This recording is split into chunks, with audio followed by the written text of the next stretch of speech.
बिस्मिल्लाहिर्रहमानिर्रहीम। अस्सलाम वालेकुम नाज़रीन, आप देख रहे हैं अपना यूट्यूब चैनल और मैं हूं मलिक ग़ुलाम रसूल। दोस्तों, कल 22 जुलाई इसका दिन तारीख़ का सबसे स्याह दिन था। कल होने वाले पंजाब सूबाई असम्बली में इलेक्शन आप अवाम के सामने थे। उस इलेक्शन में क्या हुआ वो भी आप अवाम के सामने था। डिप्टी स्पीकर की रूलिंग क्या थी वो भी आप अवाम के सामने है। उस रूलिंग को और उस इलेक्शन को मद्देनज़र रखते हुए हमने एक सर्वे किया। सर्वे में हमारा आवाम से एक सवाल था कि सूबाई असम्बली में होने वाले इलेक्शन के बाद और उसके जारी होने वाले नतीजे के बाद आपका क्या ख्याल है कि जमहूरियत ज़िंदा है।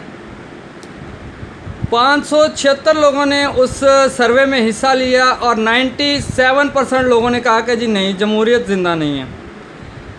92% लोगों ने हाँ में जवाब दिया कि जमहूरियत ज़िंदा है और 1% ऐसे थे जिन्हें मालूम ही नहीं, यानी कि ये वो लोग थे जिन्हें सियासत में दिलचस्पी नहीं है।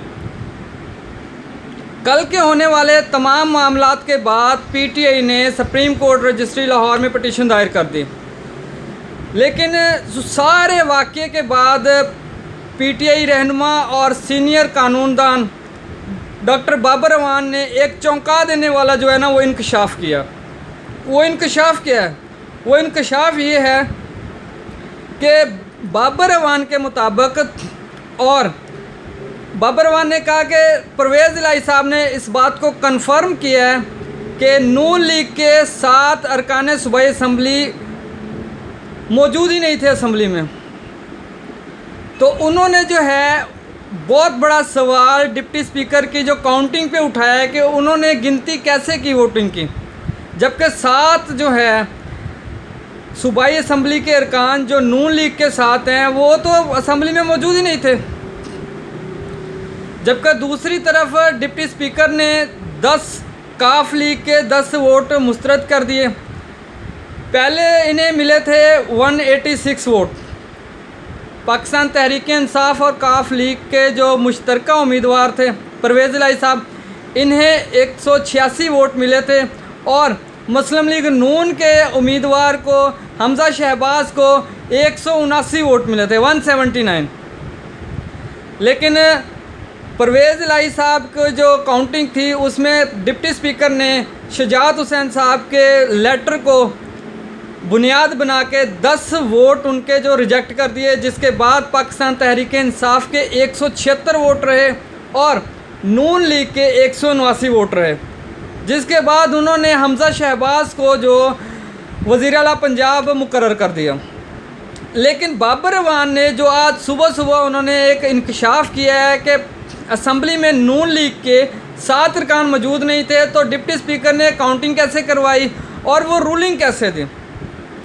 आइन के आर्टिकल 63A b में वाज़िया तौर पे लिखा गया है कि पार्लिमानी सदारती इजलास के बाद जो पार्लिमानी सदारती इजलास में बात मुतफ़िक़ा तौर पे कही जाए या डायरेक्शन दी जाए, उसके बाद पार्लिमानी जो लीडर होता है पार्टी का, पार्लिमानी लीडर ही डायरेक्शन दे सकता है अपने अरकान को। इनके मुताबिक परवेज़ इलाही पार्लिमानी लीडर हैं अपनी पार्टी के, और वोटिंग से एक रोज़ कबल 21 जुलाई को साजिद भट्टी की सदारत के थ्रू पार्लिमानी सदारती इजलास हुआ काफ लीग का, जिसमें मुतफ़िक़ा तौर पे फ़ैसला किया गया कि उन्होंने वोट जो है वज़ीर आला का वो परवेज़ इलाही को देना। लेकिन ऐन मौके पे डिप्टी स्पीकर ने बुनियाद बना के जो मुझे लेटर है। अब देखा जाए तो डिप्टी स्पीकर कैसे फ़ोन करके अपने थ्रू इस बात की तस्दीक कर सकता है कि आया ये लेटर आपने दिया है। डिप्टी स्पीकर ने वाज़िया तौर पे कहा, आप उस वीडियो में भी सुन सकते हैं कि डिप्टी स्पीकर कह रहे हैं कि जी मैंने फ़ोन किया चौधरी शुजात हुसैन साहब से, 3 मरतबा मैंने पूछा कि ये लेटर आपने दिया। राजा बिशारत और डिप्टी स्पीकर की इस बात पे काफ़ी बहस हुई कि राजा बिशारत के बकौल आर्टिकल 63A के तहत डिप्टी स्पीकर रूलिंग नहीं दे सकते और चौधरी शुजात हुसैन जो है वो वोट लेटर के मिजाज नहीं है, लेटर नहीं दे सकते। अब चीफ जस्टिस अता उमर बंदयाल ने अपना समाअत मुकर्रर की है। देखना ये है कि इनका फ़ैसला क्या होता है। आज सुबह 23 जुलाई की सुबह 8 बजे वज़ीर आला पंजाब का हलफ हमज़ा शहबाज ने उठा लिया है। अब वो सूबा पंजाब के वज़ीर आला हैं, लेकिन पीटीआई ने पटिशन दायर कर दी है जो कि समाअत के लिए मुकर्रर हो गई है। आगे की खबरों के लिए दीजिए इजाज़त। अल्लाह हाफ़िज़।